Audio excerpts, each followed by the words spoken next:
বন্ধুরা, আমাদের বাড়িতে প্রত্যেক দিন কী কী রান্না হয় সব তো তোমাদের দেখাতে পারি না, একটা কি দুটো রেসিপি দেখাই। তো আজকে তো সোমবার, তো আজকে নিরামিষ কী কী রান্না করেছে দেখো।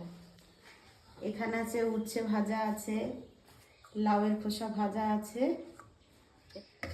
সবজি দিয়ে মুগের ডাল করেছি, এখানে আছে টমেটোর টক, এখানে আছে সোয়াবিনের তরকারি, আলু দিয়ে সোয়াবিন দিয়ে তরকারি, আর এখানে আছে আলুর দম, নতুন আলু ধনেপাতা দিয়ে আলুর দম, আর এখানে আছে ফুলকপির রসা, এটা আছে মূলো ঘষে ধনেপাতা আর বড়ি দিয়ে ওই একটা বেশ শুকনো শুকনো তরকারি।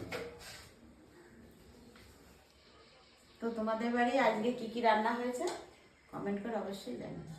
টাটা, সবাই সুস্থ থাকবে, ভালো থাকবে।